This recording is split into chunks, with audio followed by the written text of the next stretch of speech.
everyone, and welcome to Chat19, a podcast-style thingamajig featuring the players you love from Nat19. Here we'll be delving into some of your most burning questions you've submitted using the questionnaire form in this video's description, as well as on our Twitch page. I am your host, Chase, also known as Coffin Jockey. I am joined today by some lovely, lovely people. How about you guys introduce yourselves, as well as a little bit of info on your character, and can I get a woo from Bread? Woo! Hi, my name is Brett Bretterson, and I play Fenris Silveron, everyone's favorite time cleric. Woo! Hi, everybody. I'm Aaron Parnell, occasionally known as Frozen Frost, but really, not really. I play Miriam Lucius. I'm the co-founder of Project Mouthwash, and I'm a big old cutie. Woo! Yeah! Give me one more, just for safety. Perfect. Yes! Now we're covered. We're completely covered for woos. The rest is... We've met the woo quota for the entirety of Chat19. The rest is just gravy at this point. Woo! I'm about it. Woo! Okay, so we have received a bunch of questions from all the lovely viewers of Nat19, as well as a couple questions from your fellow players on Nat19. The first question we have is going to be a super fun one for me because as fitting the lore of Chat19, I don't watch Nat19, so I don't know what the hell is going on ever, and this question has so much context I need help with. So this is going to be great. Let's see how it goes. First question is for both of you. Dear Miriam and Fenris, now that you've learned Baroth's past, I assume that's how you pronounce that character's name, do you have any remorse for him? Do you think that Baroth's story might be similar for the rest of Honokuni's inhabitants, like Ravissimo? I hope that's how you pronounce that character's name. Who Fenris has shown remorse for? I hope that's how you pronounce that character's name, Fenris. You're doing great, Kufu. So, first question, following that question, did I do all the names right? Ravissimo? Yeah. You don't need to pronounce the T. It's definitely a name of contention. I believe most people on the show default to Ravissimo. That's how they've been saying it. Yeah, which is wrong. But I think that's been a thing that has just been decided to be let go. Yeah. So ravishment themselves, delightful. Wow. Somewhere And Baroth you got right, and nice. You know, it's actually Fenry. Yeah. Yes. So the truth come out. The truth come Fenris's out. name out. Okay, but that seems almost in character for Fenris. That like for literal years, all of her best friends have been saying her name wrong, and it's fine. Like, just we finally get back to Fenris's parents, and they're like, "Fenry," and everyone's like, "What? I didn't want to tell you guys. My lovely child, Fenry." I'm just happy you guys are saying my name to begin with. Stop looking at me. Delightful. So apparently Baroth's past a little tragic, maybe it sounds like. Yeah, not great. So you're actually intrinsically tied to it. Yeah, funny story. Actually, I think Aaron, you should explain this. You do word better. So Lord Baroth Castle is in the story right now. He is the general leader of the Zugaikin, the military force that operates under Hirohito and Lord Samurai Saigo in Honokuni. Baroth, those are a lot of words. Baroth used to be, before he fell into the domain of dread, the Lord Protector of Summergrass. But after the assassination of a specific High Lord, he fell into disgrace and effectively became kind of a mocked drunkard in the city who was just striving to redeem himself in some way, but he's literally stained it to the point that no one refers to the Lord Protector as the Lord Protector anymore. That's tied to him so intrinsically that it's almost an insult to call the current leader of the Platinum Watch a Lord Protector. He at some point just vanished, and we've come to realize it's because he stepped through some rift into this place and has been there for hundreds of years. Basically, Baroth big sad because Hanzo. You fault. Yeah, Hanzo assassinated the Lord that destroyed him. Listen. Hanzo also went away for like 100 years, so honestly, we good. The Like, big thing it for happens. Baroth, and we don't know for sure, but we know the perception of time here is also different. This could be extremely fresh for him because we know Taguchi, Spencer's character.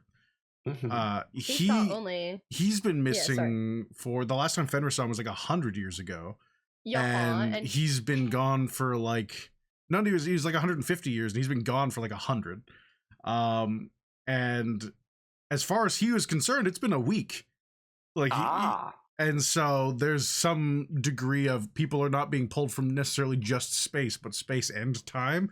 So it could have been like, you know, a couple weeks after the assassination, as far as Baroth is concerned.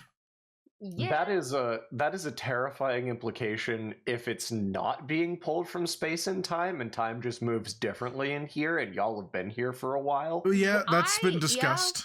That's scary existentially. Continue. And some of us have human people we have to get back to. Okay, thanks for that, Chase. Yeah, and so that's a little bit of a nail biter for people who have people to get back to. I remember I had a big reasoned through the time dilation stuff, and I came to a conclusion, but I can't remember, so I'll get back to you on that. Fair. I did have a conclusion that I was like, I'm pretty sure we're fine, but I can't remember how I came to that conclusion. I remember Hayden talking to me about it. I think it was like something about the die being rolled, and like it seemed like he was rolling for days. Oh no, it's not even that. Oh well, never mind. Doing some incredible Miriam math, we have discovered that everything's okay. I think it's something to do with Wrench. I think his Wrench is from the same time as us. But I can't remember. There was like it needed an outside source where we could look at the differences in time between everyone. And I'm pretty sure we're all probably just going to end up back where we came from. Yeah. That is my current assumption. Here's the hope. Gotcha. Heck it. I hope so too.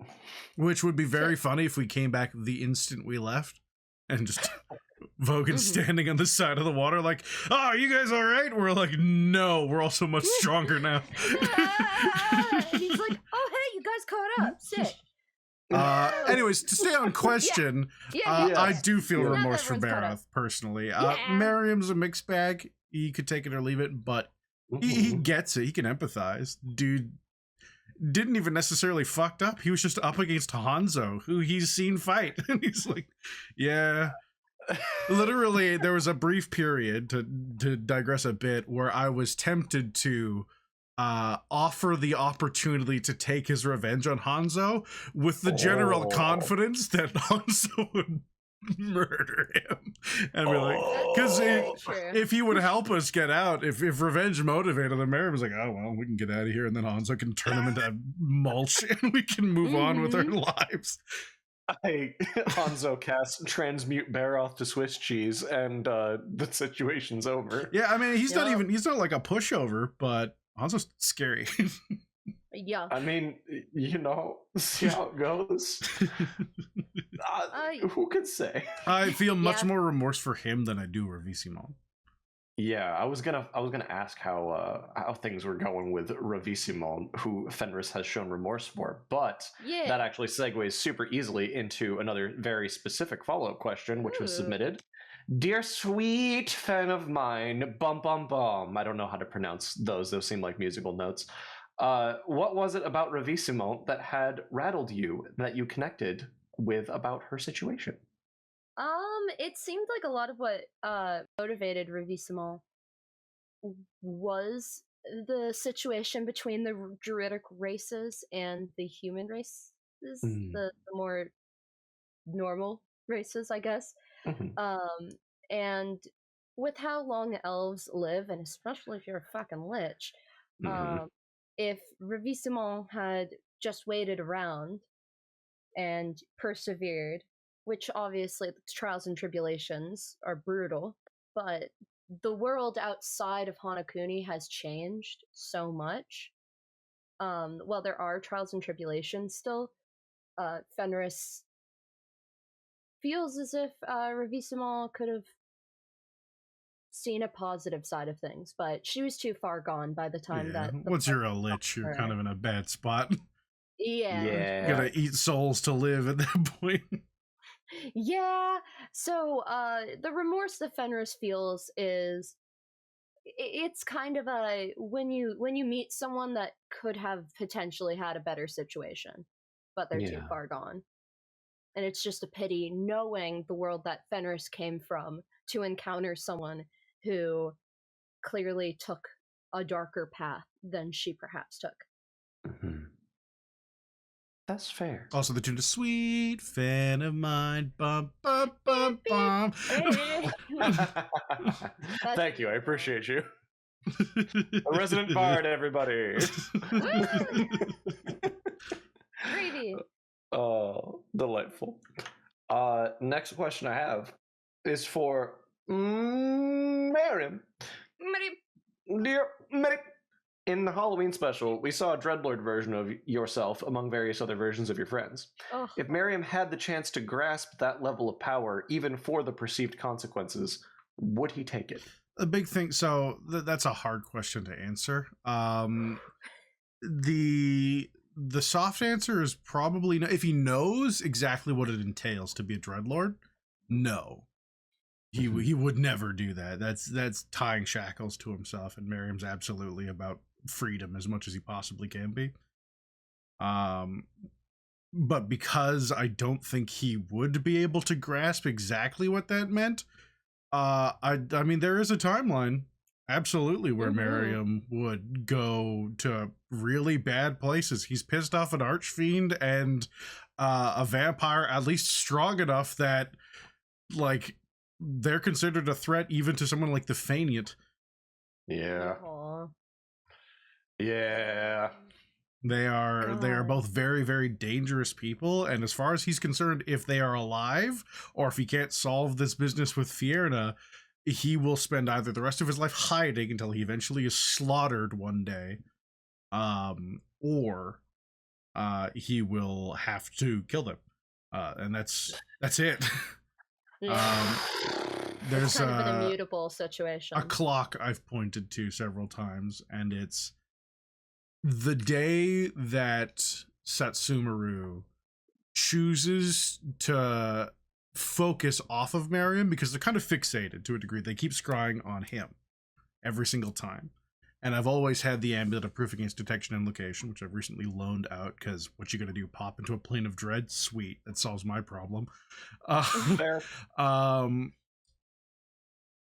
She always focused on Miriam. If she ever deigned to remember anyone else in the highest standard, she could scry on them, appear, and if I'm not present, just take them hostage. Or if I am, obliterate me and move on with her life. She got a Vorpal sword. Yeah. She's super dangerous. Miriam has adopted a weird kind of like, he just assumes at all times he is living as though dead. Because as far as he's concerned, he is, and it's annoying that all of his friends keep trying to save him when they can just let him die and bring him back, and she'll be satisfied because he's died already. Although that doesn't work now, because I can't die, because fuck Fierna, stupid, making things complicated. I mean, that's assuming that, Satsumaru doesn't, use any amount of vampire or necromancy style things to soul puppet your corpse around. Well, but, I've got a couple boons. I've got Nemric as well. There's a lot of people who kept trying to bring me to life because Fierna wants me to gather magic items for them. And if I die, and my soul leaves my body and isn't fairly promptly put back, then the contract is broken and my soul belongs to Fierna. Gotcha. Yeah. Understand. Tough time. And Quintus's. Yeah. That it's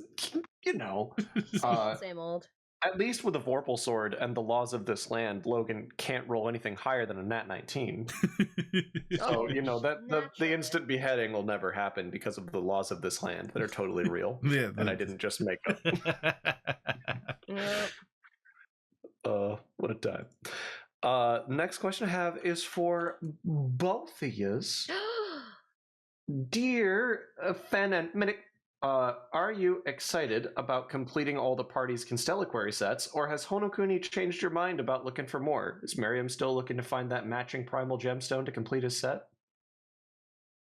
I don't know what that last part is. Is that real? Yes. Yeah, that's real. Cool. I'll let you start here, Brett. Fenris is focused on surviving right now. I'm gonna be so real with y'all. So much bad stuff has happened to Fenris in the last 5, 6 sessions. I've made the mistake of pointing out that I'm the last person in Nat19 to not suffer a character death, which has asked the universe to turn its karma upon me, and I've suffocated. I've gone down to 10 maximum hit points as of this last fight, because someone had a max HP reducing axe. If he hit you one more time, even without a crit, perma-dead. You would be instantly dead. Yeah. I'd be dead. Oh, we know where your soul would be. Yeah, but that doesn't fucking help. I would still have died, and that still counts in my book. No, you would be dead. That's true. Yeah. So Fenris is in survival mode. I mean, yeah, she's excited learning more about the Constellaquaries and the gods they're tied to and etc. But life is good. Mary, what do you think? Miriam would do anything for those things right now. That's fair. Because apparently the more of them you have, the better each individual one gets. That's very true. And the reason they're here is because a long time ago, I say a long time ago, it feels like forever ago, when we were underground, Miriam nearly died after taking off his amulet to try and contact the Faniant. And Setsurumu came and nearly murdered him, and then the Faniant showed up and they argued over who owns him.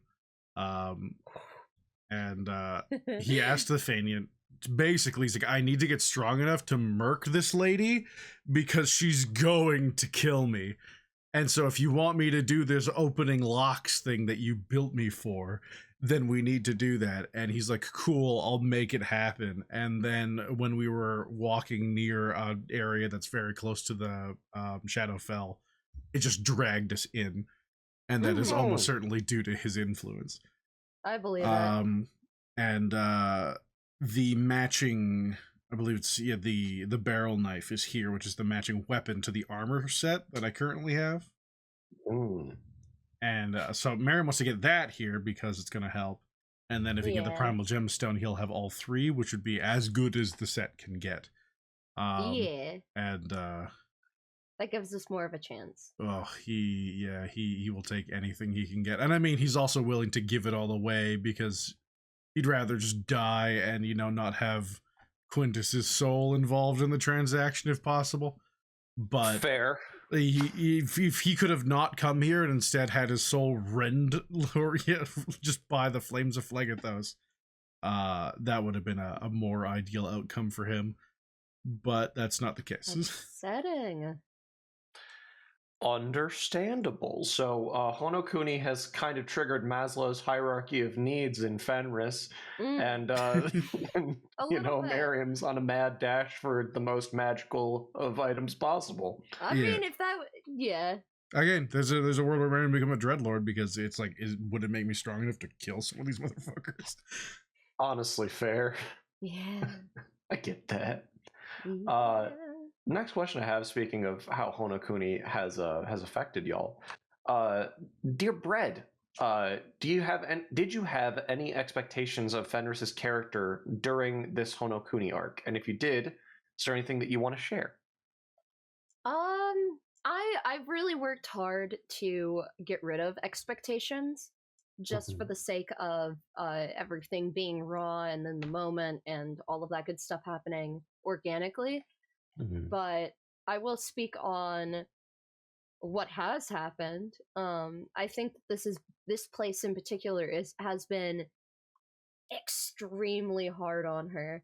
I didn't expect this place to be such a struggle bus, but between she has this intrinsic ability that she kind of took for granted up until being in Hanakuni, of being able to tell exactly what time it is.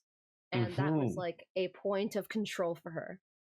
And I didn't expect that to be something she cared so much about until it was ripped away, because we don't know, you never know what time it is in Hanakuni.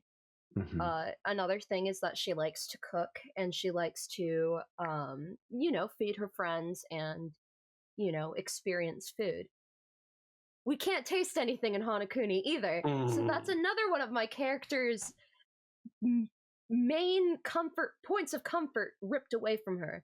And then there's in group confrontation that's occurring right now that is challenging parts of my character that I never expected to.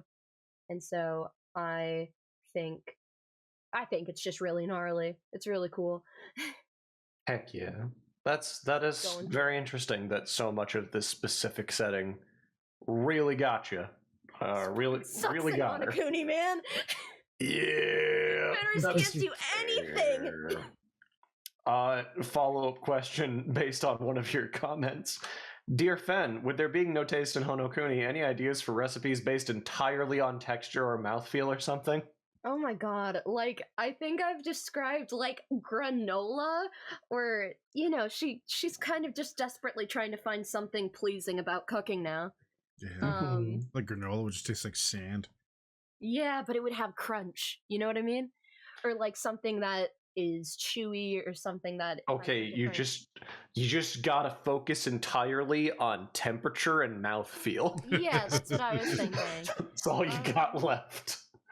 Yeah, I mean, and it doesn't help that, on top of that, we don't really have, I've been making a lot of meals based off of what rations, what is the expectation of rations, and so a lot of rehydrated meats, a lot of nuts of various size and texture. Oh god. I digress. It's been a bad time. Everything sucks in Hanakuni. I hate this fucking place. I love it so much as a player, but also, dear God, that's honestly fair. Okay, we only need to kill 4 more people. Totally. Yeah, just 4. There won't be any complications or twists or turns. Definitely not. On a small side note that I think is really funny that I just got reminded of, I think a couple of years ago, Izzy described an ideal situation for himself as Izzy, where I know what you're talking about. He just wants a nutrient-rich food paste or an IV that can go into him so he doesn't have to eat. And Hanakuni actually sounds really good for Izzy as a person, and that's really funny to me. You forget to eat, and then you will starve to death because you don't feel hungry either. While that's fair, you lose track of time easily, and there's no definitive way that you figure out time in general there. That sounds pretty sweet for him, and that based on his editing schedule. And then Izzy's paradise. Yeah. Personal hell is paradise. Exactly. It's all about perspective. Wow. Next question is basically the same question I had asked Brett a second ago.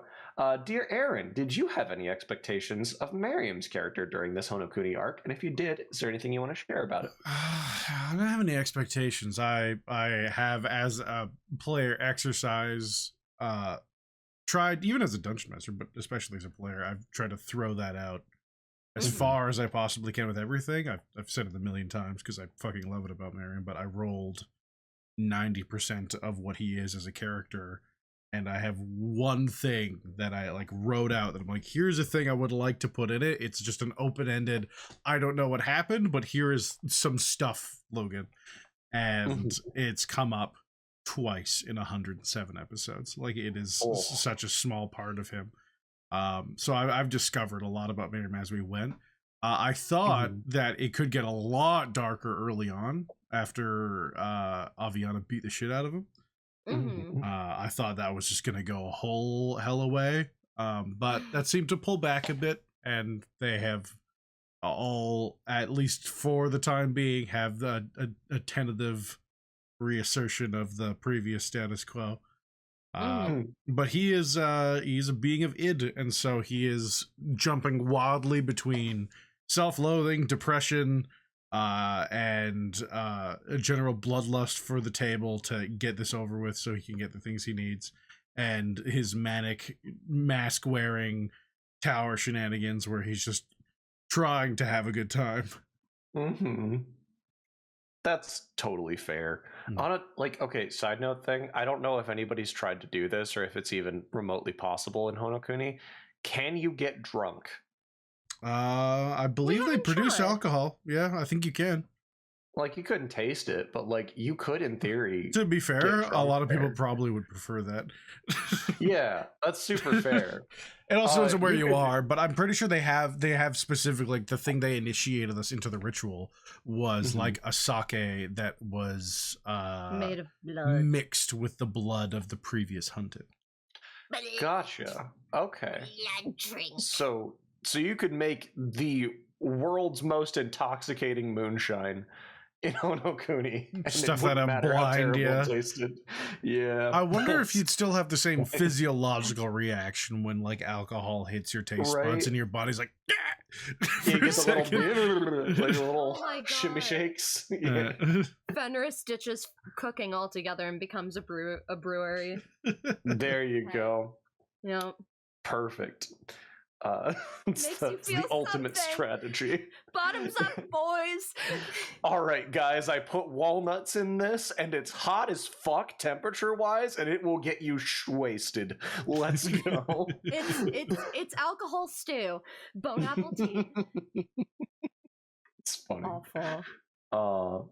The next question I have is for both of you. It's a very simple question. Dear Miriam and Fenris, when are you fucking Avi? I mean, I'd like to, but they're in a relationship. That's totally fair. That's really it. Miriam will joke about it all he wants, unless they, like, bonk him with something and be like, no, seriously, fucking stop. But outside of that, he'd be like, what's up? What's up? Pretty. Which he does to everyone he likes. So, honestly, Miriam is he's very sexually forward with a lot of people, but he is, as much as he will goof, he also respects boundaries in the same way that he would make jokes at Fenris. And he'll even make jokes about Tantia beating him up. He's also like, I'm not gonna actually move on you though, because you got clearly an actual thing going on. And he values that. He thinks that's a really good thing for people to have, as a real intimate relationship. Just not for him. That's fair. Also, question for Fenris before you go into it. Dear Fenris, there seems to be some tension building between you and Aviana. What's going on there? I'm going to couple that with the previous question and assume it's sexual tension. Well, that tension, unfortunately, is not sexual tension. God, I fucking wish. I mean, I ship everyone with everyone, so outside of what's happening, sure, but unfortunately, well, Fenris is in this relationship with Tantia, and as much as Tantia jokes about, like, oh, haha, I mean, what's up? Like, Fenris is surprisingly monogamous, question mark? Like, now that she has something so special and so intimate with Tantia, it kind of feels like the sort of thing that bringing another person in on would be weird. Yeah. Unless they had, like, the chemistry of, like, oh, okay. But unfortunately, that tension is not sexual tension. Fenris relates to Aviana, but she's kind of grown past where Aviana is, because Aviana answers everything with anger and with violence. And Fenris isn't, like, is taken aback by that because she can connect to that, but she also sees that Aviana's, like, wicked smart. And knows that Aviana sometimes could do better than the choices she makes. And Aviana is the only person that really, like, chooses to question and to push back on some of the choices Fenris makes. which is frustrating for her. And also, you know, there's this closeness between Aviana and Lexi, which Fenris, like, she gets, but she's kind of struggling with. She cares about Lexi exorbitantly, and it's hard to see someone almost take some of the responsibilities that Fenris had put upon herself and make them their own. And it's also, Fenris takes issue in the way that Aviana consistently infantilizes Lexi, because Fenris's whole thing is letting Lexi grow as her own person, and she recognizes that she's like 90 years old, which of course Aviana didn't know at first, but now even with her knowing that, she continues to coddle Lexi in ways that Fenris doesn't always agree with. 83, sorry. I rounded up. Hold on. Yes. Yeah, 83. Excuse me. I think. Yeah, I know she's at least 80. Let me shave off 7 years. Makes all the difference in the world. Continue. Basically, Hanakuni brings out the two different sides, because Fenris doesn't want to lose anyone and also wants to approach things more logically than Aviana oftentimes does. And, you know, the needless violence Fenris experienced when she was younger and grew past. But Aviana, like, for example, when Lexi was killed and we rescued her, Aviana took to beating the crud out of Miriam. And obviously, the whole reason that they're in Hanakuni, it's Miriam's fault. But, you know, beating him up harms the group. Acting like they weren't chosen to be hunted as well. I didn't know! In character, I didn't know! Okay? How the fuck was I supposed to know? I fixed the sword! I fixed the sword for Quintus! What does it get me? Fucking this! I'm never doing anything kind for you people ever again! Again, you guys need to take Quintus and Miriam and throw them away. Clearly they just cause problems. It's such a weird thing, because Aviana and Fenris are it's so interesting, their characters. When you put them next to each other and you really melt them down, they're so similar in some ways and completely opposite in others, and that's what makes them butt heads so much. There's also, like, we as players know, for context, I rolled a Nat 1 on a madness check, which is very bad. It's very, very bad. I haven't been making madness checks since then, so it's real fucking bad. To clarify, I know. You didn't just roll a Nat 1, you rolled a Nat 1 on your save, and then didn't you roll a 1 on the D100? I think so. Something like, I don't... It's quite the double tap. It was a double fuckery on my part. A fuckery was had. I know this, but my character does not. And so everything that is happening to Fenris is very real. And she's been seeing this person in her dreams, who is another Shadow Fae, who has killed so many people, and she thinks is part of the table, or is an antagonist to the group in Hanakuni. And she's been having dreams about and visions of this person stalking them. And Fenris has had visions consistently throughout her time in the party and throughout her time as a cleric. So this is all normal information for her. And so for Aviana's been the person who's really been questioning it and really pushing, like, what's really going on, Fenris. Which Fenris is perhaps taking offense to, because this is what she does. And she's genuinely terrified of this person and has a intense amount of aggression towards this figure, which we haven't really illustrated yet.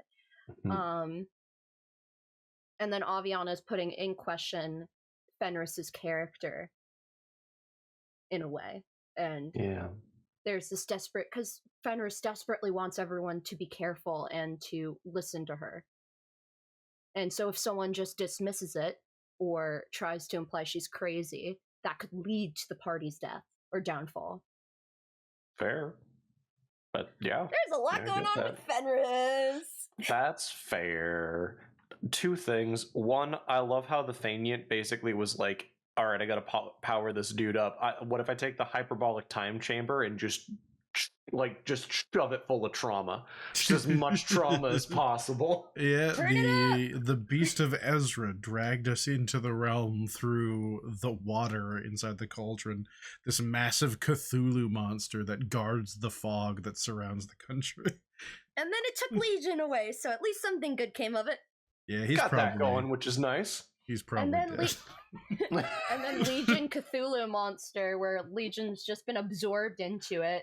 This devil fuckery. You're lit. I'm there for it. Can't imagine that anything would be bad'll really happen for that. cool. Like, because he's an empty thing of armor, what if there are all these tentacles coming out of it, and it's like this whole horror thing of like, oh my god, that'd be nuts. That'd be so good. Also, other side note thing, I love how every Chat19, where inevitably we wind up talking about like characters and players' perceptions of Aviana and just like how she's kind of treated everybody over the sessions, invariably goes to like Avi just is so mean to everyone, or she's so incredibly violent, like she's so terrible to everybody around her so often. And like the thing that's really funny about that, like that's like the first perception of a lot of people, or like you hear, hey everybody, it's Logan. I'm interrupting. Hello. I don't normally do this, but do you want to hear something funny? Yeah, Yes. what's up, Logan? Okay, so I was just exporting the end of the last Chat19, and there was an audio error at the very end of it. Oh no! The whole thing's okay. Ooh. It's only at the very end. I just wanted to share this with the audience. I'm just going to play the audio error from my phone. As everybody in the last one was like, goodbye, everybody. Blah! And this happened. Goodbye,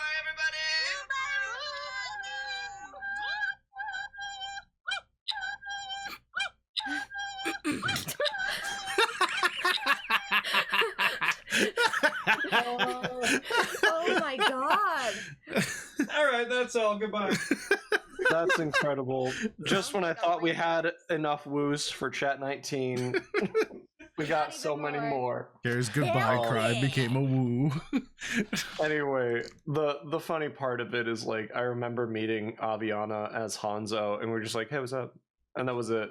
Like we just had such a normal, no Super issues chill. conversation, Yeah. just super chill the entire session, and like had very normal, level-headed conversation that was never came to blows ever, even once.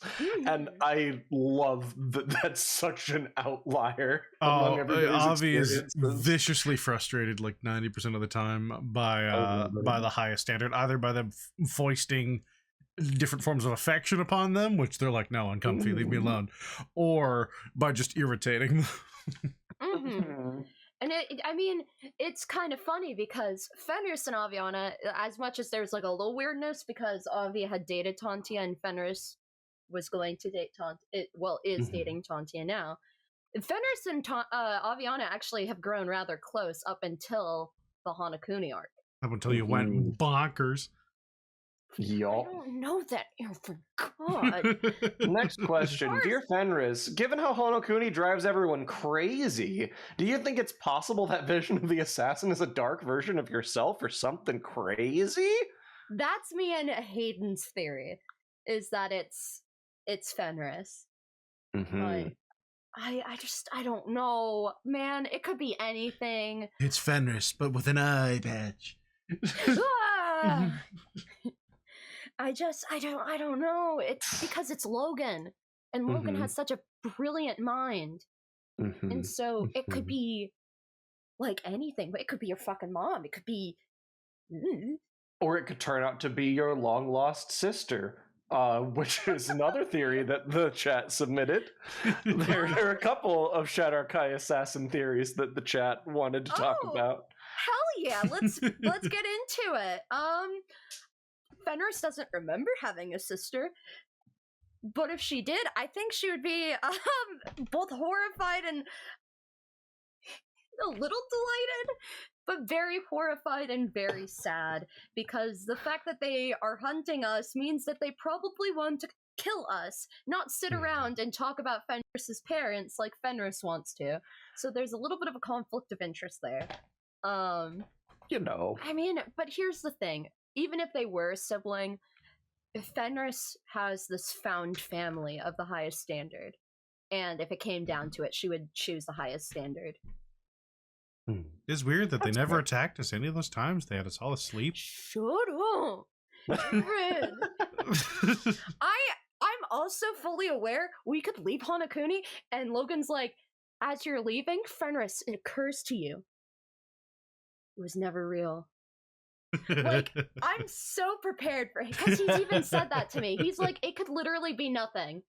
It's true. And I'm like, cool. But I, as Bread, and I, as Fenris, assume the worst all the time. And so, of course, I'm going to be like, they're coming to kill us! We just gotta exhaust you and give you opportunity to cast Greater Restoration on yourself. If you can get her to. It's Yeah. very true. I mean, I'll not say that one detail I was just about to leak, but Woo! Secret. specifically, you, Aaron, saw something probably in my spell list last game. Well, I was gonna maybe use I that don't to know. try You have and- a thick Long list. spell list compared we'll to talk Miriam. about it. Yeah. We'll talk about it after. But yeah. I think the Yeah. opportunity is passed. I don't- It do be like that. What's the next question? The next question is, dear him, he him, marry him? Yes, marry him. What are some things that interest you about each of your party members? Anything that's caught your eye? Are there any things you'd like to do with them besides kiss? Well, there's a lot more besides kissing. Oh. I've said it a million times. This is both Aaron and Miriam. Lexi never tells anyone anything about themselves unless you make them. And he is delightfully fascinated with this weird 83-year-old teddy bear. Actually, I remembered. I was going to bring this up earlier. So the reason I can remember their age is because Lexi's almost exactly as old as Quintus, Aviana, and Miriam combined. That's what it was. Yeah. Oh man. Neat. Miriam has lots and lots of questions that he doesn't always ask, but he's definitely a watcher as a person who likes poking at things. He doesn't really get Nemric's deal, and Nemric is an object of both his loathing and his fascination, being that he is directly antagonistic to him, but he's shown a lot of things that are weirdly, although not useful in the context of a fantasy world, we're weirdly human of him for someone who literally lives in hell. Mm-hmm. That's fascinating. He's not exactly like, he's evil, sure, absolutely, that's undebatable, but so is the Faniant. Miriam isn't going to draw the line at evil unless you do the wrong evil in front of him. But he's not exactly the worst either. He definitely is constantly interested in a lot of people. He always wants to poke at Flux, but he doesn't really get Flux, and so he's just kind of like, I will let you continue, and I'll just observe, and he will be interesting, I'm sure. That is a little bit of an interesting dynamic between Miriam and Flux, because it seems like while Miriam has a lot of like logical decisions that he makes, he seems like he's almost entirely driven by his emotions to an extent, whereas Flux doesn't know how to experience emotions half the time. No, Miriam is absolutely he's a person who eschews tradition and things for the sake of personal freedoms, but there's actually, the longer you look at Miriam, there's a lot of hypocrisy or just idiosyncrasy in that, because he, like, literally, even we talked about his cape on the armor that he stole, is actually the progenitor of a fashion statement in Retia that literally states, you serve no lord, where Miriam actively serves Quintus, and specifically the Valor Belts, because of his crippling guilt for having caused the death of one of their leaders, which he then recently gave up the ability to manipulate the fucking universe to bring Quintus's dad back, and that was like the only way, as far as he was concerned, to ever repay that debt. And he's like, I did it. I can stand on equal footing with my friends. And then he dragged Quintus's soul to hell. So he So has close a and yet weird, so far. I guess, sense of honor that's in him, or something. Like he will drive himself on things that normally he would absolutely talk shit about. Like, he pokes at Lexi all the time. He's like, why don't you show yourself being a fox more? And she's terrified of what people will think. And he's like, but literally, who cares? But at the same time, he clearly cares about some shit like that, because if he really didn't care about everything in this high society, all these laws and rules, he would have just left and been like, yeah, sorry, Gwen, bye, and continued barding around and being a general nuisance until eventually he would have died on his own. He What a boy. yeah, he has little bits and pieces of everyone that he's always interested in. Like Fenris is a curious example of a lot of things. Heck yeah. Delightful. Next question I have. So much was covered. I appreciate that. It's fine. I'm just gonna not worry about it. Speaking of something interesting. Speaking of general appraisals of people, dear Fenris, do you think either the King of Lions or Wrench are sus at all? How much do you trust them? I mean, Fenris can trust Wrench as far as she can throw him, which is far. So that's pretty far. Pretty far. He's just a little guy. He's just a little dude. I think like Wrench kind of just says everything that's on his mind, and so Fenris is like, you autonomy wise, you can't be evil because you would just say something. Cause like the moment he saw Ravissimo, he was like, God damn, that bitch ugly. Like that's not even far off as an impression. That was pretty close. He literally was like, God, you're fucking ugly, bitch. Yeah, like it's pretty close. If he was trying to kill us, he'd be like, damn, you didn't turn your back. And you'd be like, the fuck did you just say? Like, for Fenris, she's like, this guy's just the king of subtlety. Yeah. And King of Lions, I mean, there's almost no point in not trusting them because they're a very strong ally, A, and B, they're hunted. And at the end of the day, there's the hunted and there's the table members. And, you know, if they decide to turn around and betray us, we'll just kill them. There's also the degree of meta knowledge we have where it's like, this is King motherfucking Arthur. There's no way. It's like that. I would be so happy. Like me as I love shit like that. So I'd be like, yeah, let's go. Also, I want Caliburn. So like, so you know, if we kill them, I can take it. But I do not see that happening. I just want to see Miriam wielding Caliburn just because of how a king-making sword? My God, would he be so happy? Hold on, I know a guy I could use this on. Just or it being too heavy for him, and him just being it's like, a long sword. I'm proficient. Oh, okay. Pardon me, Miriam. My bad. Hold on, this is worth a level of warlock. I'm gonna be right back. I gotta swing this shit off my charisma. Whoa, that would be so cool. Until I have 2 levels, and then I will multi-class, or I will consider it. But until then, never. Yeah, you gotta get that mansion, boy. Yes, I've wanted it since level 1. The question I'm gonna have is, what happens if you cast that mansion spell in Honokuni, and can you taste things inside of it? That'd be so nice if I could. God, if we get 2 more levels while we're in here, which doesn't shock me, but dear God. Yeah, I'm a gentle fart away from my next level. Heck yeah. Gentle fart.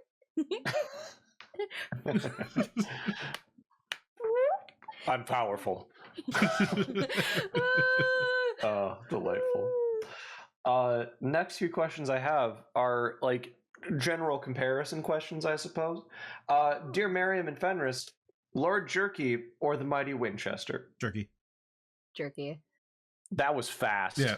Like y'all didn't even really have to think. Winchester's great. Winchester's Quintus's thing. Miriam's never like cared too much about like barn animals, to the point that Miriam had one of the most legendary back and forths with Fenris after he tried to allow a dragon to eat their cow.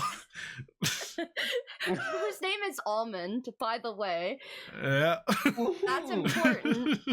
Fenris has grown an attachment to that cow. But I don't know, Miriam's always liked Jerky, even before he was like remotely sapient. He's just like, out of the weird lion, I feel a kinship with you, weird trapped lion. I will free you. And then he followed us. And so after a month, I was like, have the ability to speak, you weird thing. And then the best thing that ever happened came to being, which is Jerky and Aviana's rivalry. I am so happy I made him stay behind. It's so good. Yeah. What happened with that? Aviana is the ultimate prey. The ultimate bird. And so they have a great back and forth, and Aviana loves cats, and so she's just like, and scritches, and Lord Jerky's like, you don't die today. He would be so dead if he ended up here with us. Yeah. What? Yeah. I'm glad Vogan's not here. I'm glad Nenny Myra's not here. I'm glad we didn't drag any of our sweet, sweet NPC BBs with us. I'm just glad it's us. Understandable. Oof, that would be rough to see them have to make madness checks. Oh god, I didn't even consider that. Yeah, even if they're not just like obliterated by some incredible power, just the mere presence on this area would be pretty harmful.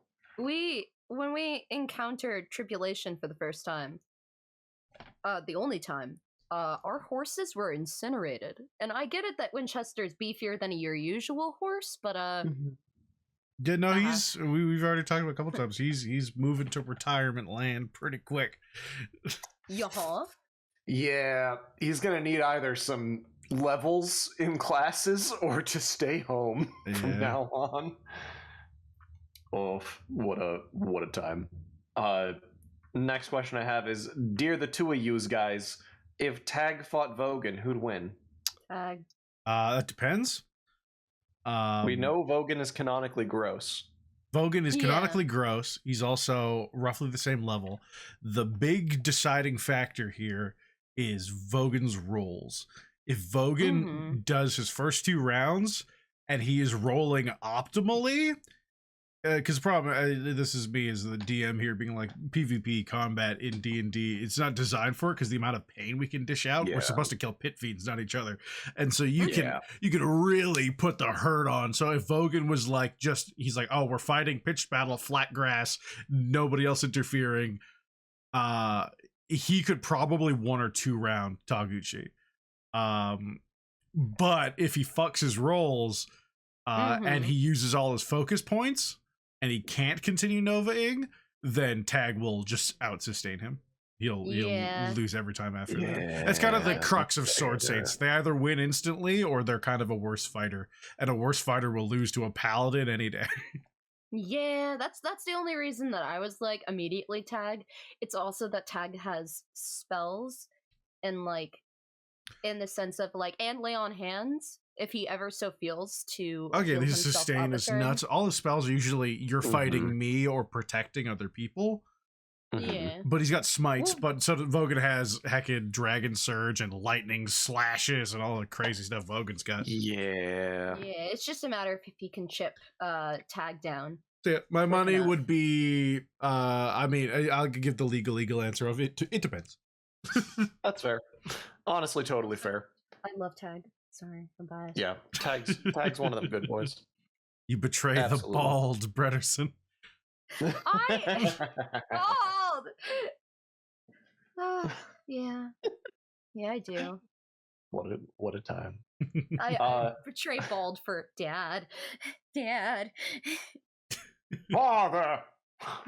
Papa! I have 2 questions for Miriam in quick succession. Dear Miriam, how'd you get so cool? Follow-up question. Dear Miriam, you doing okay, buddy? No. Trauma. No. I mean, if you ask Miriam will occasionally say he's cool. I don't know if he always believes it. He's a bard. He had to. Yeah. Like you have to learn to do a lot of things as a bard, and literally it was basically beat into him. He lucked out. He literally was like just traveling and busking because he effectively ran away from him. Not really. He was old enough that he could move out on his own, but he was like, I cause problems for my regular normal people family by just existing. I shall go on a journey. and hopefully I'll make something of myself. And then just some dude's like, I'm gonna make you a fucking bard. And he did, and it was awful. It was You're gonna weaponize how cool you are. Yeah, it was terrible. And yeah, is he doing okay? No. Mary hasn't been okay for like 100 sessions, and there's been 107. Yeah, that did go downhill pretty fast. He is he has a lot of ups and downs and takes things as they come. He's a creature of id who will totally lean into fun and silliness when he can, especially to distract himself from that. But Miriam is a person who consistently tries to distract himself from things that make him upset or sad. So no, he's not. And will he ever be? I hope so. Yeah. Maybe if he gets the level of power akin to a god, he could Also, take for the out some love of threats God, and rest. If he stops putting his fucking hand in the mousetrap. The problem is, so okay, Satsuma is all his fault. He has to own that. That's him. Fierna, he didn't do that. The only thing he did was gently piss them slightly more off by using their name against the Yugoloths and annoying them with sending because he was mad that they made him a tiefling. Yeah. But that annoyance was enough to be like, that's it. That's not why. That's not even why. She was just going to send devils to come kill me at some point, which Miriam could totally deal with. The reason that he got pulled in is because of fucking Echo.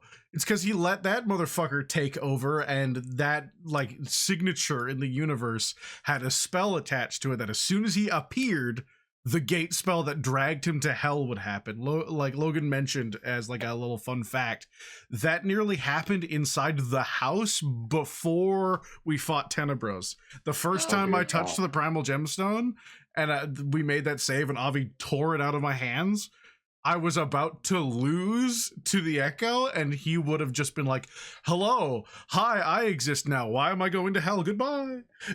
and we would have had to probably, basically the exact same thing would have happened, but we would have had Quintus be missing for the Tenebros fight. Oh no. Yeah. God, that's brutal. Because he always assumed, he's like, anything could have happened, but just from how Quintus is, there was very little chance that he wouldn't try and be like, no, he belongs to me. And so he had a pretty strong expectation that Quintus might try and do exactly what happened. And then he did. Yeah. That's so fair. That stuff, that's out of Miriam's control. He had nothing to do with that. That happened literally when he was a baby. They killed him and then unkilled him. Miriam was born not okay. Sounds like. No, he was born fine, and then he was reborn not okay. Yeah, okay. I have a general assumption. I don't know because God won't tell me. I believe that Miriam's parents were actually Barovians. Because the Fanian should be a far, far, far, far, far future of what was Strahd von Sarovich. And he needed things to experiment on to try and make this key to find whatever it was that he might be looking for. And he had Hathoyura and Fierna on his side. And so he needed children. And so he's like, hey, who wants to leave Barovia? All I need's a baby. And his parents are like, yeah, here. People said done. And they don't remember. Like, they literally, a part of his backstory is none of them talk about around his birth. They just either steer conversations away from it, or they literally don't know or remember. So I think that they might have had their memories modified. Possibly, which makes me terrified to ever cast Greater Restoration on them. But to escape a Domain of Dread, I think that might have been something they did. And God, that would kind of suck for Miriam to know if that's true. But he also, I don't think, could hold it against them because he's experienced one now, and he's like, yeah, I would want to leave here. I get that.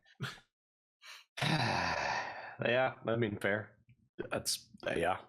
That sounds pretty awful to be in a domain of dread Yeah, for so any then, amount of time. Then as far as I get, because he saw himself as a human baby, so they either just transformed the baby or they killed the baby and then turned the baby into a now living tiefling, which became Miriam.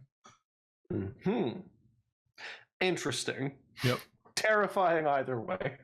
Yeah, he's And got speaking of a whole go bunch of for it. stuff. Oh, that's it. He's got a whole lot of trauma around that. makes sense. Speaking of leaving domains of dread, though, dear Miriam, what's the plan? How's that plan for more power going, and what's next after Honokuni?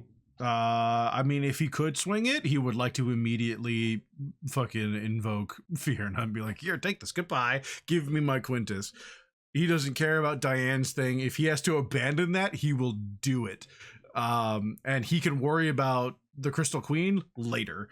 He would, because his current choices, for full context for you, is the contract he was given. He, at any point while he's on the material plane, can summon Fierna once.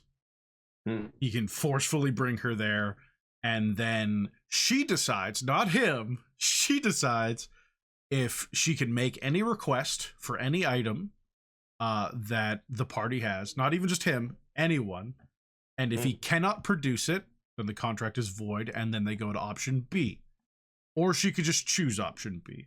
Option B is we fight, and if I beat her, and I defeat her and she either retreats or dies on the material plane, then she has to leave me alone for the forever of forever and all my descendants forever, which sounds awesome. But because she chooses, I almost certainly expect this person who doesn't like me very much to just choose to fight, because she's also allowed to bring whoever she wants in the same way that I'm allowed to bring whoever I want. So she can be like, 3 pit fiends, go! 3 is a very conservative number too. With It's that, true. That's scary. 3 is a magic number. So it's very difficult to say exactly what he'll do, because Miriam knows that contract and he's gone over it over and over and over, because he was hoping that there might be some poorly worded section that he can fuck with. And it's pretty dang tight. And so he knows that it's probably going to be a fight, whether he wants it to be or not. He's probably going to have to fight Nemric, who he gave a fucking mace of Tiamat.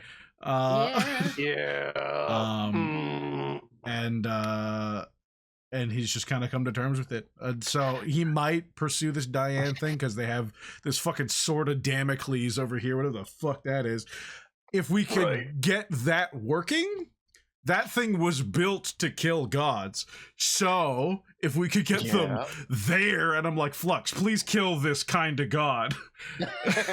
That'd be great. That might be a way that could work out. Honestly, but fair. Miriam is...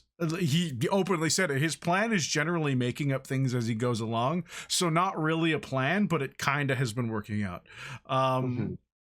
He wants to get Quintus out of the 9 hells as quickly as possible, because every second he is there is a failure in Miriam's eyes. Fair. Which another hope is that we leave, or we get back the moment we left. That'd be peachy keen. That sure would be great. Question I have with the whole, like, you can bring whoever you want to the fight. Is that in the contract? Yep, I'm allowed to bring whatever allies or anything. I can't, like, summon them. But if I like went and called on Quintus's dad and be like, hi, it's me, I brought you back to life, your son's in hell, I need an army. And if he were willing to give that to me, or like High Lord Morian, if he wanted to come help me fight, could join the fight. Okay, because that was something I was curious about the exact wording of, because hypothetically you could try to shenanigans the contract of, like, it says I can bring anybody into the fight that I want, so by your power, Fierna, you have to supply me with this person. Because it says I can bring this I can bring whoever I want, so bring me this person. Asmodeus! Yeah. Give me your dad! Let's go! My God, would I be so happy if that were the That'd case. be so silly. Cassandra? The biggest thing as well is that she technically runs the court of hell. And so they would probably, if there's anything that could be interpreted, they'll probably lean to her interpretation. Makes sense. Mm-hmm. Makes sense. I was curious. Very similar question for Bread. Dear Fenris, once the party gets out of Honokuni and resolves the Diane problem, what are your next personal priorities? Searching for your parents, curing amnesis, or something else entirely? Oh Remember my amnesis? god. Right? Gee. I mean, when we get out of Hanakuni and hopefully resolve that Diane issue / Fiona issue, Fenris is not picky at this point on either or. Mhm. She would like to go back to Summergrass first. It really depends on what time we get back, because all of those things are somewhat time related. Fenris has always been kind of in the background trying to figure out what's going on with where her people went. Because it doesn't necessarily make the most sense to her that there are so many people not existing.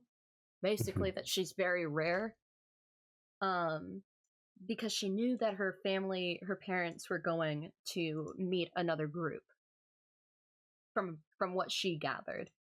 And so for a whole group of Shatterkai to disappear like that, and the dream she had, or the vision, or whatever the Silver Esper showed her,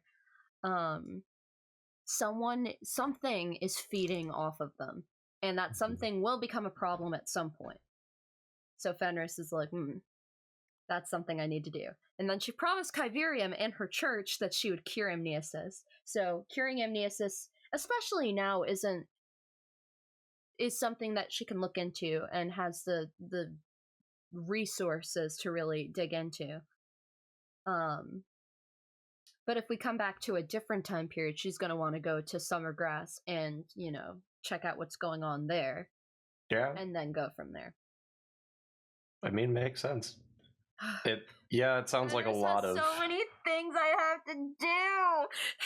Yeah, a lot of Honokuni's resolution really depends on where in time and where in space you end up after you get out of there, sounds like.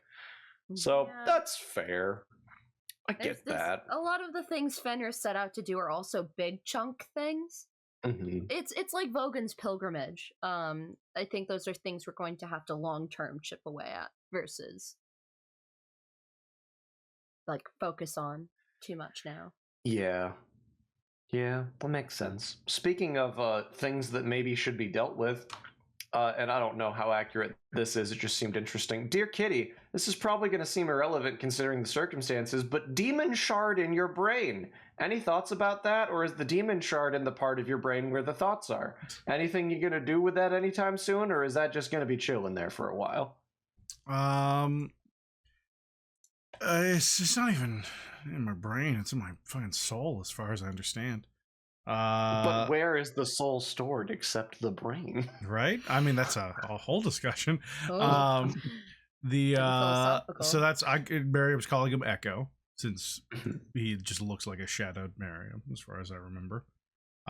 They change his coloration to red instead of purple, and they say they are a pit fiend, and they want their true name, which they don't remember, so they can properly do pit fiend things again.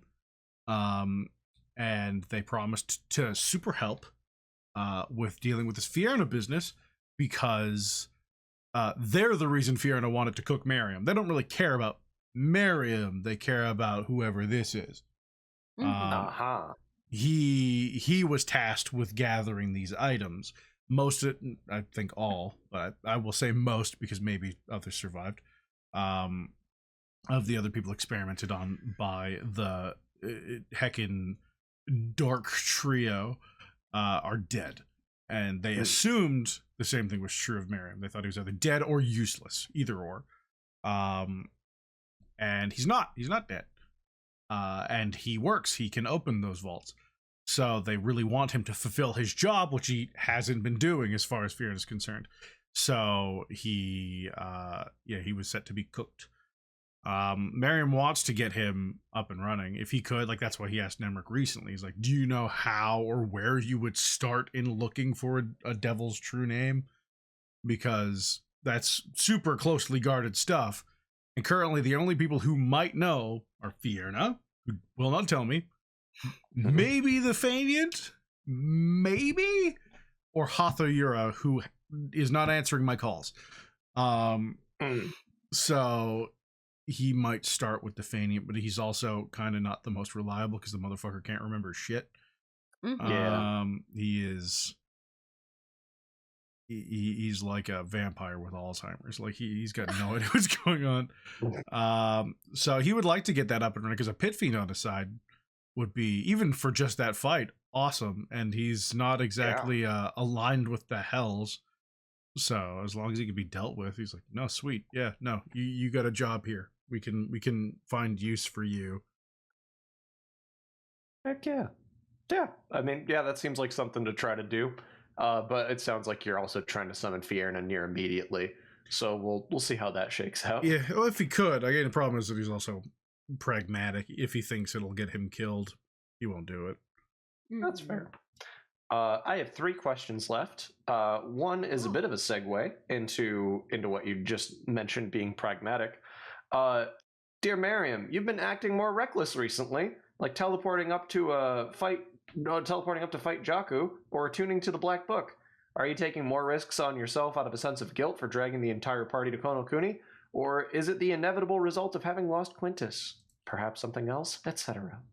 I mean, not having Quintus around is definitely part of it. He's allowed to do those things now, effectively, because normally he's the one reining Quintus in, not the other way around. Yeah, he wants to kill a lot of these people. When he was getting up to Jakku, he was really hoping. So ideally, what would have happened is he would have got up there, he would have T-Rexed, in that specific instance, the King of Lions, Artorias, and they could go dinosaur crazy on the skyboat and either crash it or make it land, at which point we now have a fair fight. Or, maybe even a skyboat. But with the book and other things, he needs power, and he honestly barely cares where it comes from right now. If it will help him accomplish things, he'll do it. He's not like, he won't fuck with other people necessarily for right now, but he's like, oh, it's forbidden. He was created to get into forbidden things. His existence defies a god.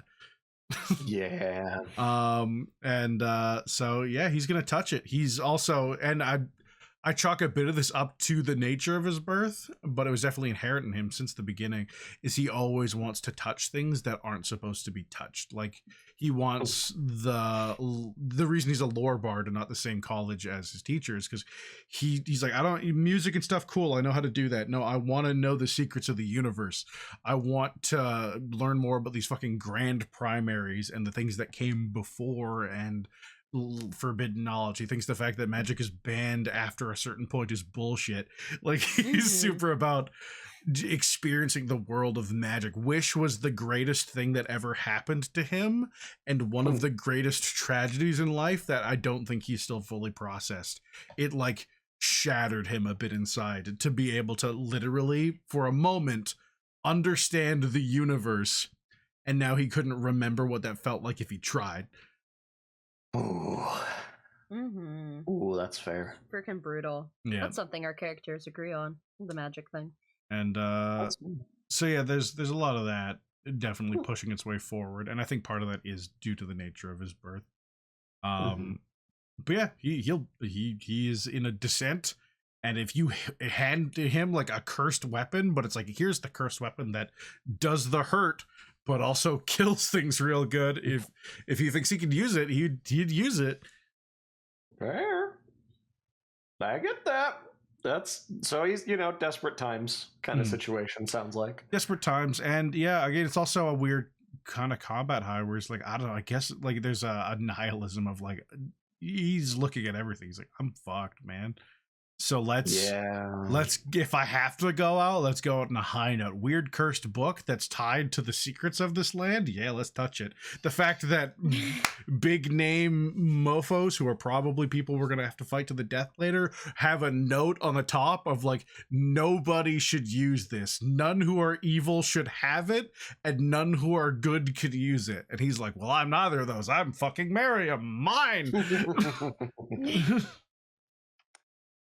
Question that I have in general before we get to the last two. If presented the deck of many things right now, how many cards would you draw? I'd probably flip a coin or like roll a die. He'd draw. He's done it before. That's how he got the ability to cast Wish in the first place. It was a limited deck. If this was an unlimited deck, probably still do it. Yep. Because there's a chance that he could get something out of it that could help.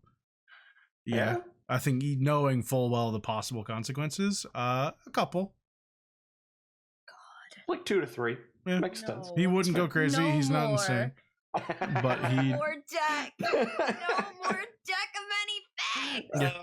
If given the opportunity again, he would dive head first into that shit. Fair. So No, Fenris that's is at 0 up. cards, sounds like. Fenris had an encounter I with have a bad death. track record. Yeah, a Reaper came out and was like, "Your soul is mine," and every time someone else attacked it, more of them showed up. So, would you pull more? Maybe. But Yeah, that I'm one's real red, scary. I'm sick and tired. I thought that I was like gone, evaporated, because I don't know that anything card about the deck. is one of the only things that can kill you 100% Forever. permanently. There is no Yeah. way to come back if that thing kills you. You know, so that was like, well, that was I think one of the most recent times I've cried in Nat19. Mhm. Teehee. So that was a lot of fun. The deck of many things is so fun. What a time. Speaking of wishes, second to last question. Dear both of you, as hunted, you're both looking at wishes at the end of this blood red rainbow, assuming the party doesn't dismantle the system somehow. What are your current wish plans? Calling upon a certain half-elf swordsman in a fight against an archdevil, perhaps? So, my current assumption is that this is not a wish. The way they said is like any wish of yours can be granted is how they phrased it, basically. But what I understand that to mean is I can make it happen, not I will cast the wish spell or something like that. So his wish is to go away. If he has what he needs, if he doesn't have it by then, he'll be like, I need this knife and then I need to go home. If he has it, then he's like, yeah, me and my friends, we leave. That's it. Let's assume, just for the sake of this hypothetical, because I know there's probably a couple different options for that. We'll assume for the sake of the question that your return home to the time that you left safely is guaranteed, and also at that point that you return, you get a wish spell that you can someone else casts for you, so you don't have to worry about the negative repercussions of it, other than, you know, the poorly worded wish maybe at worst.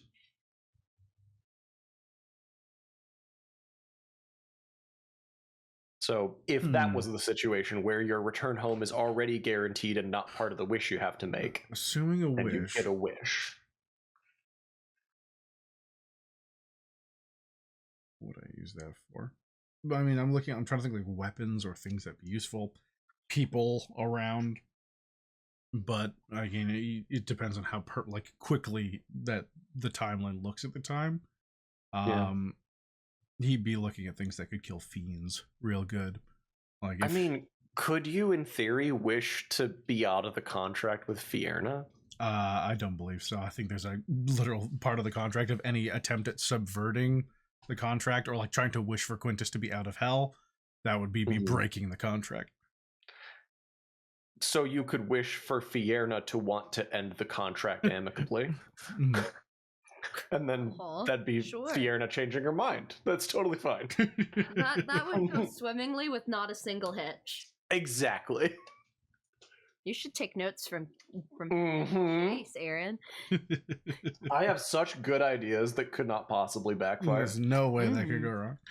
Mm-hmm. Especially with Wish, the monkey pasta. Literally to the point that there was a point where Lexi had like an idea of a way to bring Quintus back, and she looked to Miriam for affirmation, and I'm like, he doesn't even look at you because he cannot like tell her yes, because as soon as he says yes, do that, that is him joining in on the freeing of him from hell, and that would doom his and Quintus's soul to hell.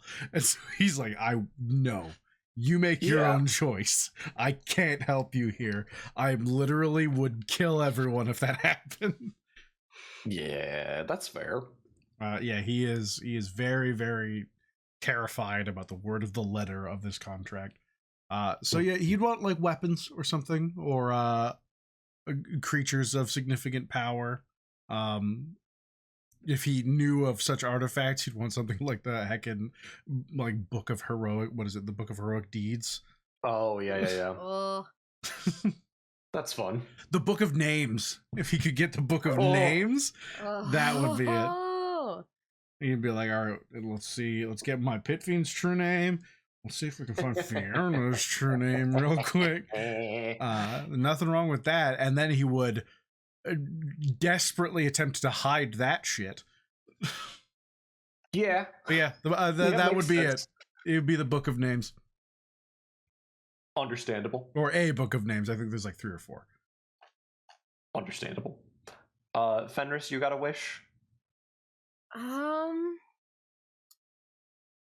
Gosh, I mean, because Miriam's a hunted as well, she would assume that he would wish something to rectify his whole situation with Fiona and that sort of thing. So I think she would probably ask for a lead on amniosis, solving that issue. Okay. Solving what's going on with her parents, or even the location of another idolic item. Like conciliaries? Yes, that's what I mean. That just something that could benefit the group at this point. That's understandable. That's fair. Just a can of whoop ass to open later if needed. I can't even imagine having the opportunity to get a wish, to be honest. Like, even stuff like divine intervention, I don't know what I would do. Oh, I get you. Last game. Yeah, divine intervention is freaking sweet. I mean, using it here would be real interesting, especially. Fair. I would specify it to Quinn, because I'm scared the Pale Lady could get stuck. Well, so the big thing is you're not summoning them. They wouldn't appear here. They might not even hear you, but something might hear you. Oh, that's very true. Oh God. Oh gods. That's the clerics and paladins in Domains of Dread are some of the most interesting and fun things to be. Because something's giving you magic, and while we haven't dwelled on, I think you even talked about you asked if you felt your connection or not. Logan's like, it's not like something you feel all the time, so you don't really know.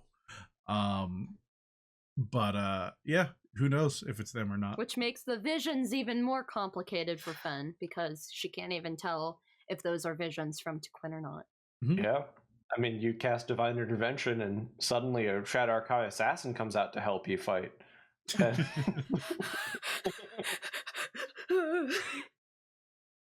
would be a lot of questions for Logan, mainly what the fuck. What a good time. And with that, we have our final question, which has been unnecessarily hyped up.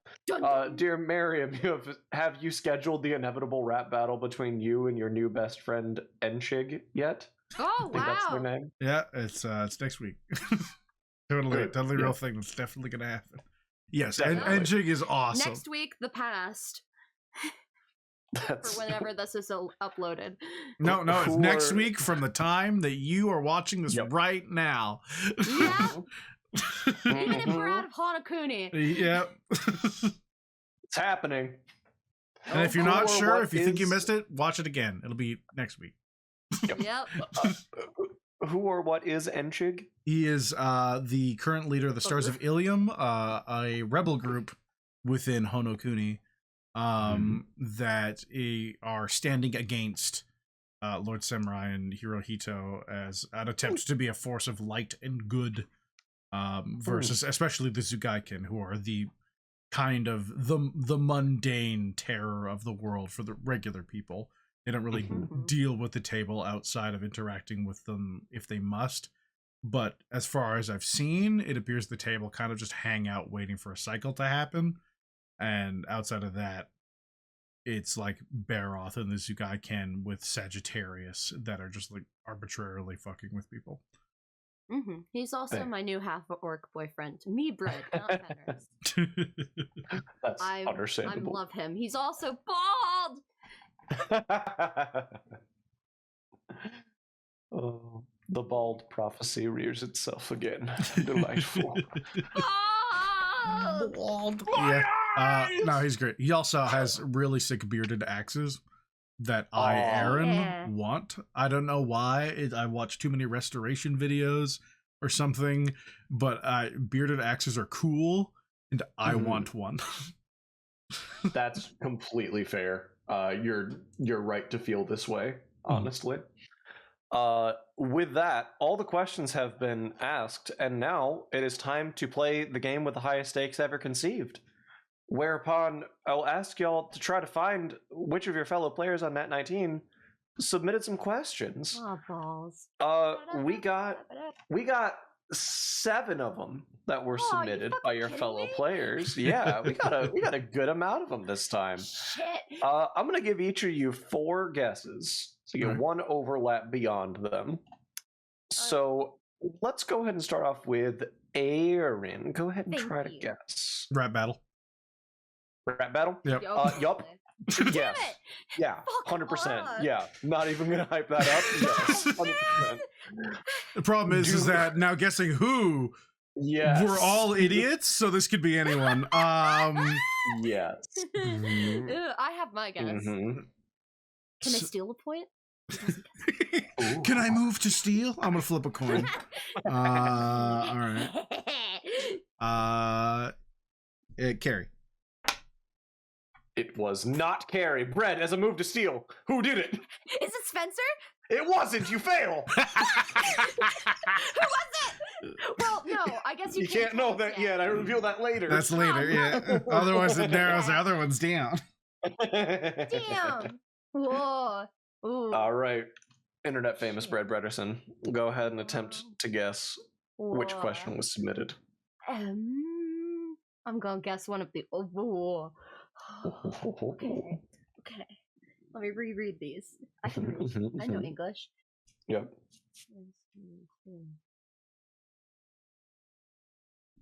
While Brett is reading, Aaron, do you have another guess locked and loaded? You've been acting more reckless recently. Acting reckless more recently. This Let's is the see. rules. Oh, but the rules can change whenever I want them to change. This is bullshit. Dear Miriam, you've been acting more reckless recently, like teleporting up to fight Jakku or returning to the Black Book. Are you taking more risks on out of a sense of guilt for dragging the entire party into Honokuni, or is it the inevitable result of having last point? Is that question was not submitted by one of your fellow players. Okay. I have my guess. I have my guess. Yes. If I'm Yes. allowed to ask it. Yes. Mr. Rules. Aaron, third guess. No, Okay. Yes, Brett. Is the Fenris is the Shadow Assassin Shadakai is a dark version of yourself? That one. That question, dear Fenris, That's given how 50-50. Honokuni drives everyone It crazy, could do be you a think it's specific person. possible that the vision of the assassin is a dark version of yourself? This question was also not asked by one of your fellow players. Man, that makes Brett, sense. Brett, do you have a second guess locked and loaded? No. That sounds like no, but that's okay. No. That's okay. That's okay. You keep reading. Or- Okay. Aaron, third guess. I have to. Dear Miriam, you doing okay, buddy? Aw. Dear Miriam, you doing okay, buddy? This question was not asked by one of your fellow players. Oh, dang. I figured that might be a way to hide one. It does have that energy, I'm not gonna lie. I'd be like a Spencer question if you were really asked one. Honestly, I You get all right? that. You all right, man? Doing okay? You doing good? I fully get that. Bread. Aw. Mm-hmm. Fuck. True. Right? Dear Merriam and Fenris, Lord Jerky or the Mighty Winchester? This question, which fully 100% feels like it should have been submitted by one of your fellow players on Nat19, was not submitted by one of your fellow players on Nat19. Oh my god!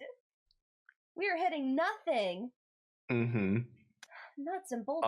Go ahead and continue reading. Try to find some more guesses, Brett. I believe in you. Come on, reading comprehension. Let's fucking go. Aaron. No, I got final one guess. left. I'm taking my time here. Okay, really She's gonna do two in a row now.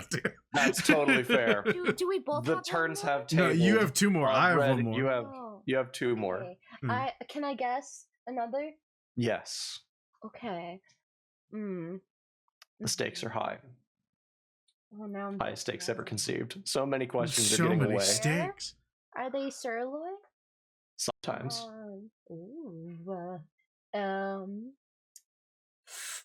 Dear him, he, him, marry him? I don't even know him. Yes, marry him. That one.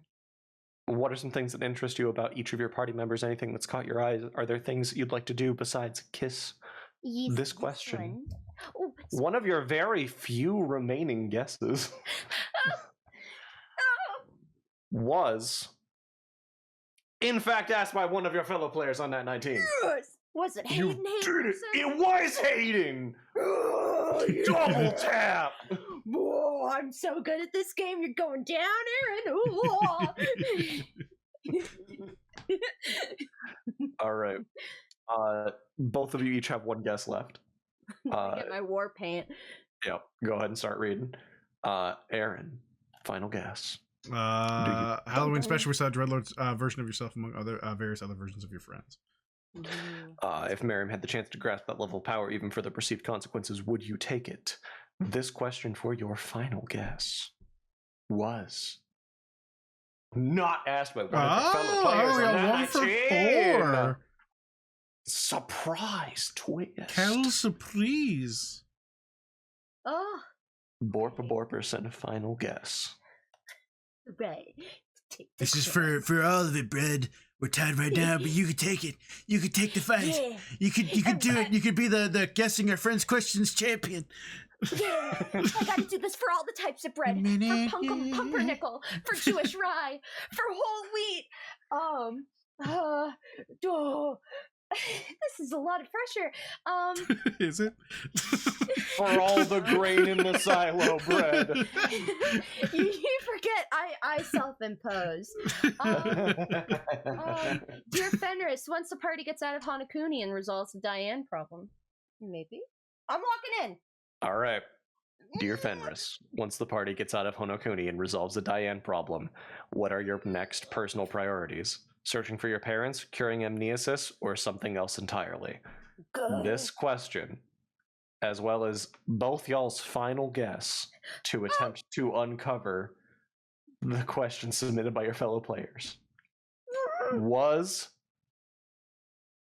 not submitted by one of your fellow players on Nat19. This particular round had 2 wild cards in it that I did not expect to get back to me, because they never get back to me. So that one person never gets back to me, the other person has, I've never asked them a question before, and this was the first time. Dear Miriam and Fenris, When you fucking Avi. That was submitted by Of course it fucking was! Arihan, Of course it was! Surprise!